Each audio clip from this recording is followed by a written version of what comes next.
Revenons maintenant sur cette opération antidrogue en Normandie, opération inédite par son ampleur, mais aussi par le mode opératoire qu'elle a mis au jour.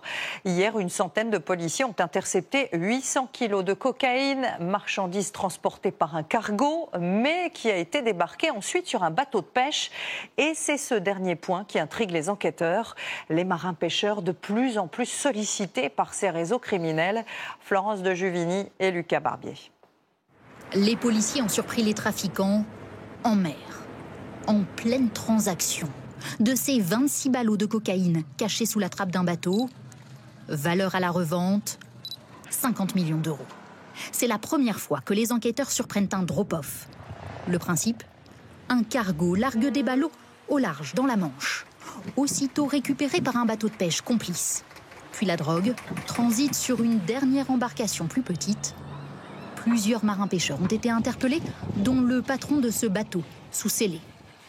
Rien de surprenant pour cet autre pêcheur, il nous confie anonymement avoir lui-même déjà reçu une proposition de la part de trafiquants.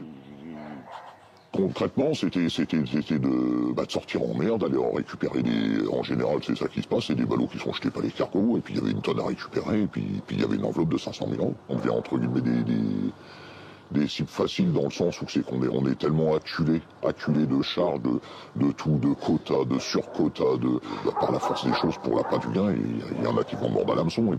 Lui a coupé court aux sollicitations. Jusqu'alors, la cible des narcotrafiquants était les dockers.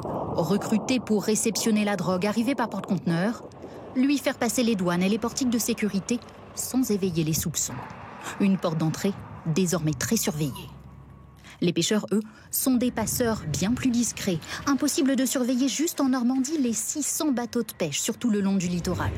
Cette fois, les autorités sont intervenues en force. Un hélicoptère, 3 vedettes, un patrouilleur, près de 200 policiers et douaniers. Le résultat de 18 mois d'enquête, avec une mobilisation de l'ensemble des forces de sécurité intérieure, policiers, douaniers, gardes-côtes, raids et BRI. Selon l'Office anti-stupéfiants, l'an dernier, 4200 kilos de drogue ont été saisis sur le littoral, 20% de plus que l'année précédente.